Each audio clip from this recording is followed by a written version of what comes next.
ሰላም ጤና ይስጥልኝ። የዕለቱ ዜናዎች እንደሚከተለው ተዘጋጅቷል። በቅድሚያ ዋና ዋናዎቹ አርዕስተ ዜና። የሱዳን ጦር በዳርፉር የኮሎምቢያና የዩክሬን ታጣቂዎችን ገድያለሁ አለ።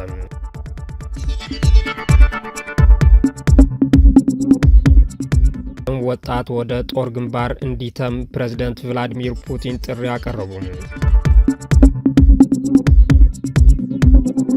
የትራምፕና የኔታንያሁ ስምምነት የፊልስጤማውያን የነጻነት ጉዞ ለማኳላሸት የቀረበ እቅድ ነው ሲል ሐማስ ተቃወመ።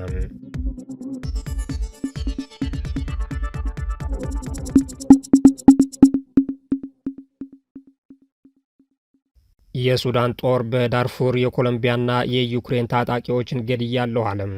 የሱዳን ጦር በሰሜን ዳርፉር ኤልፋሻር ከተማ ኮሎምቢያውያንና ዩክሬናውያንን ጨምሮ በርካታ የውጭ ታጣቂዎችን መግደሉን አስታወቀ። የሱዳን 6ኛ ዲቪዥን ባወጣው መግለጫ በመኖሪያ አካባቢዎች ረጅም ህንፃዎችን ለመውጣት ሲሞክሩ የነበሩ የኮሎምቢያና የዩክሬን የውጭ ዜጎች ክሻፋ ውስጥ ሲገቡ ተመቷል ብሏል። እንዲሁም የፈጣን ድጋፍ ሰጪ ኃይል ከፍተኛ አዛዦችና ተዋጊዎች ከኤልፋሻር ከተማ በስተ ምስራቅ በተካሄደው ጦርነት መገደላቸውን ተናግሯል። ሆኖም ሮይተርስ መረጃውን በገለልተኝነት ማረጋገጥ እንዳልቻለ አረጋግጧል። እንደ አውሮፓውያን አቆጣጠር ከሚያዝያ 2023 ጀምሮ ሱዳንን ለመቆጣጠር ከሱዳን ጦር ጋር እየተዋጋ ያለው የፈጣን ድጋፍ ሰጪ ኃይሉ የውጭ ዜጎችን በመመልመል ይከሰሳል። የሱዳን ሰራዊት ቀደም ሲል ወደ 40 የሚጠጉ ኮሎምቢያውያን መግደሉን ተናግሮ ነበር። ታላቋ ብሪታንያ ለስደተኞች አሰፋፈር ጠንከር ያለ ህጎችን ልትተገብር እንደሆነ ተገለጸ። አዲሱ ህግ ቋሚ የመኖሪያ ፍቃድ ዋስትና አይሰጥም ተብሏል። የብሪታንያ መንግስት ፍልሰትን ለመግታት ጥገኝነት ለተሰጣቸው ስደተኞች የሰፈራና የቤተሰብ መገናኘትን መብቶችን እንደማያራዝም አስታውቋል።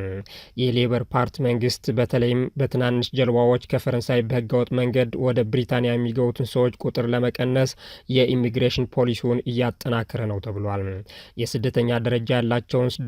የስደተኛ ደረጃ ያላቸውን ስደተኞች ከ5 ዓመት በኋላ ለቋሚ ነዋሪነት ብቁ ሊሆኑ ይችላሉ። አዲሱ ፕሮፖዛል ግን ቋሚ ነዋሪነት ዋስትና አይሰጥም ተብሏል።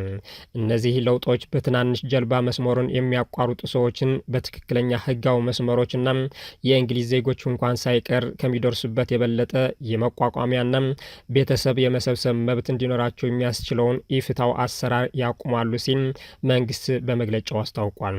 እነዚህን ሁኔታዎች አመልካቾች የማህበራዊ ዋስትና መዋጮ እንዲከፍሉ፣ ንጹህ የወንጀል ሪከርድ እንዲኖራቸው፣ ጥቅማ ጥቅሞችን እንዳይጠይቁ፣ እንግሊዝኛ እንዲናገሩና በማህበረሰብ እንቅስቃሴዎች የበጎ ፍቃድ አገልግሎት እንዲሰጡ ማድረግን ያካትታሉ።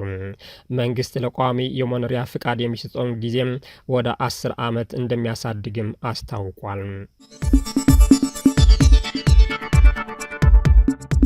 ሶማሊላንድ ሀገሮች የበርበራ ወደቧን ለዓለም አቀፍ ኢኮኖሚያዊ ጠቀሜታ እንዲጠቀሙበት ጥሪ አቀረበች።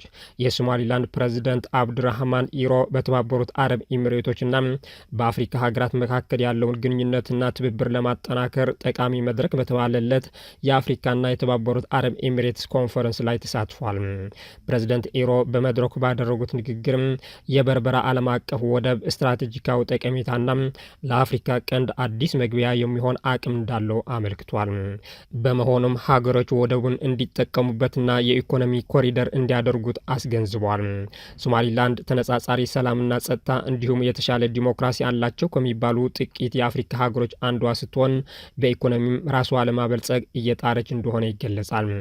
ላለፉት 34 ዓመታት ከሶማሊያ ነጻነቷ አውጃ በራሷ የምትተዳደር ብትሆንም እስካሁን ግን የሀገርነት እውቅና አላገኘችም። ሁሉም ወጣት ወደ ጦር ግንባር እንዲተም ፕሬዝዳንት ቭላዲሚር ፑቲን ጥሪ አቀረቡ።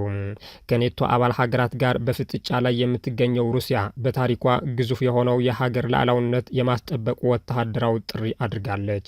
በየዓመቱ ወጣት ወንዶችን ለግዳጅ አገልግሎት ወታደራዊ ስልጠና በመስጠት ዝግጁ የምታደርገው ሩሲያ እንደ አውሮፓውያን አቆጣጠር ከ2016 ጀምሮ በሀገሪቱ ትልቁ የግዳጅ ስልጠና የተባለለት 135,000 ሰዎችን ለመደበኛ ወታደራዊ አገልግሎት እንዲያቋርጥ ጥሪ ማቅረቧ ተሰምቷል። የዩክሬን ሩሲያ ጦርነት በቀጠለበት ወቅት ቭላዲሚር ፑቲን እድሜያቸው ከ18 እስከ 30 ዓመት የሆኑ 135,000 ወንዶች የሀገሪቱን ወታደራዊ አገልግሎት እንዲቀላቀሉ በሩሲያ ትልቁን ወታደራዊ የውትድርና ስልጠና እንዲወስዱ ትዕዛዝ አስተላልፏል። አሜሪካም ሰሞኑ ትልቅ ወታደራዊ እንቅስቃሴ መጀመሯ ይታወሳል። የትራምፕና የኔታንያሁ ስምምነት የፍልስጤም የነጻነት ጉዞ ለመኮላሸት የቀረበ እቅድ ነው ሲል ሐማስ ተቃወመ። ሐማስ ገለል ለማድረግ የሚደረገው ጥረት እስራኤል ፍልስጤማውያን የራሳቸውን መንግስት እንዳይመሰረቱ የምታደርግበት እቅድ አካል ነው ብሏል።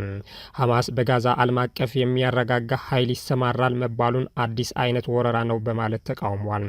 ሐማስ ትጥቅ እንዲፈታና የጦር መሳሪያ ማምረቻዎቹ እንዲወድሙ የቀረበው እቅድ ተቀባይነቱ አጠያያቂ ከመሆኑም በላይ የትራምፕና የኔታንያሁ ስምምነት የፍልስጤምን ህዝብ ጥቅም ያላከበረ መሆኑ ተግባራዊ ላይሆን ይችላል ተብሏል። በዓለም አቀፍ የጦር ወንጀለኞች ፍርድ ቤት የእስር ማዘዣ የወጣባቸው ጠቅላይ ሚኒስትር ቤንያሚን ኔታንያሁና ከዓለም አቀፍ ህግ ውጭ በሆነ መንገድ በጋዛ የሚፈጸመውን የዘር ማጥፋት ዘመቻ በገንዘብም ሆነ በፖለቲካዊ ጫና የሚደግፉት ዶናልድ ትራምፕ በጋራ ያቀረቡት እቅድ የተባበሩት መንግስታት ድርጅትን ጨምሮ የዓለም አቀፍ ማህበረሰብ አቋም የሚጻረር ነው እየተባለ ነው። የዩክሬን ፕሬዝዳንት ቭላዲሚር ዜሌንስኪ የአውሮፓ ህብረት ድጋፍን ለማሳደግ ዛሬ በአውሮፓ ስብሰባ ላይ እንደሚሳተፉ ታውቋል። የዩክሬን ፕሬዝዳንት ቭላዲሚር ዜሌንስኪ በአሜሪካ የሚሰጠውን ድጋፍ እያሽቆለቆለ ባለበት ወቅት የአውሮፓ ህብረት ለኪየቭ ድጋፍ ለማድረግ ግፊት በሚደረግበት ስብሰባ ዛሬ ሐሙስ በኮፐንሃገን ከአውሮፓ መሪዎች ጋር ይቀላቀላሉ ተብሏል። እስከ 50 የሚደርሱ የሀገራት መሪዎችና መንግስታት በዴንማርክ ላይ ጥብቅ ጥበቃ እየተደረገላቸው ይሰበሰባሉ። የአሜሪካው ፕሬዝዳንት ዶናልድ ትራምፕ ዋሽንግተን በኪየቭ ላይ ስለጨከነበት ድጋፍ ዜሌንስኪ ከዋናውና የአውሮፓ አጋሮች ድጋፍ ለማግኘት እየሞከሩ ነው። እንዲሁም የአውሮፓ መሪዎች ከሩሲያ ሊደርስባቸው ከሚችለው የድሮን ጥቃት ለመከላከል ይመክራሉ ተብሎ ይጠበቃል።